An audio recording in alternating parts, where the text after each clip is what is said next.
안녕하세요. 나 팀장의 실무회계입니다.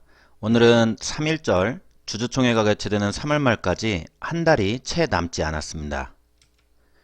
주주총회 결의사항 중 현금 배당이 단골로 등장하므로 배당과 관련된 자료를 작성하여 경영진에게 보고를 하여야 합니다. 배당 한도 금액 계산도 그중 하나인데요. 매년 주주총회에서 발생하는 사항임에도 불구하고 중구회계 교재에서는 이익 배당 한도 계산에 대한 내용이 없습니다. 그러다 보니 CFO님이 맹팀장을 불러 맹팀장, 우리 회사 이익 배당 한도가 얼마나 나오지? 라고 물으면 이익여금에서 이익준비금 10% 남겨놓고 하면 되는 것 아닌가요? 라고 아무 생각 없이 말하는 사람도 있을 수 있습니다. 이익 배당 한도는 그렇게 단순하지는 않습니다. 상법과 시행령 및 법무부 질의회신에서 규정하고 있는 내용을 살펴보겠습니다. 이익배당 한도에서 이해해야 할 것 두 가지.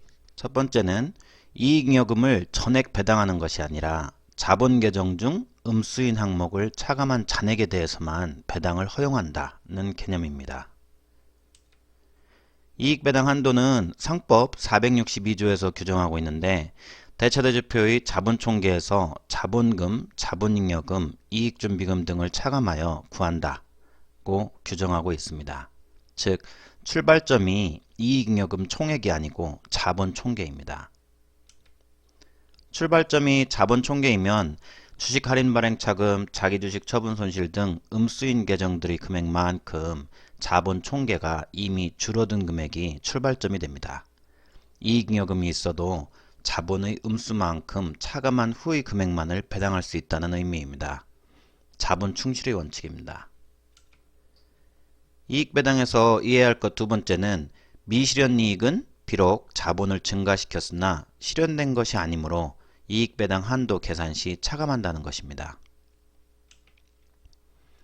상법 462조 이익 배당에 대한 상법 시행령에서 미실현 이익은 회계원칙에 따른 자산 및 부채에 대한 평가로 인하여 증가한 대차대주표상의 순자산가액이라고 규정하고 있습니다.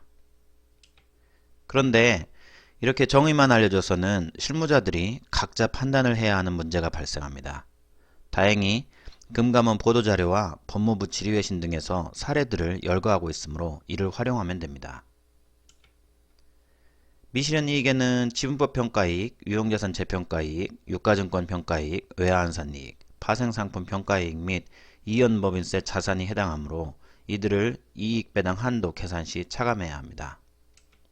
주의할 것은 상법 시행령에서 미실현 이익은 차감하지만 미실현 손실은 이익배당 한도를 증가시켜주지는 말라고 규정하고 있다는 것입니다.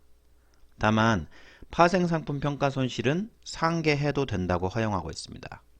이익배당 한도를 증가시킬 수 있다는 것이죠. 나 팀장이 여러분께 드리는 팁 한 가지는 이익여금이 올해분에만 해당하는 단기순이익만을 가리키는 것이 아니라 누적금액이므로 미실현이익도 단기 발생분만을 차감하는 것이 아니라 누적금액을 차감해야 하는데요. 기말 BS상 자산부채의 평가금액에서 최초 취득가액을 차감하면 그 금액이 누적액이므로 쉽게 구할 수 있습니다.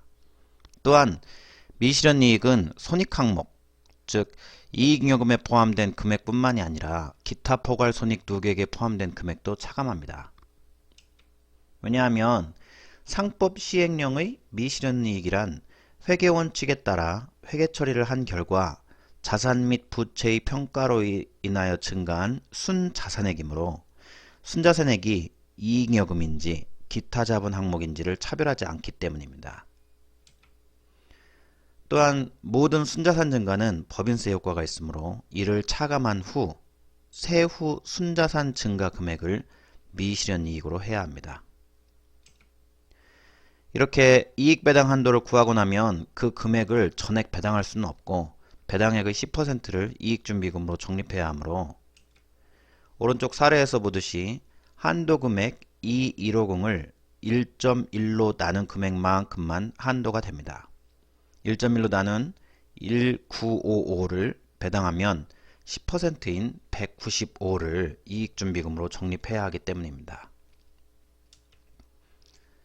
오늘은 이익 배당 한도를 공부했습니다.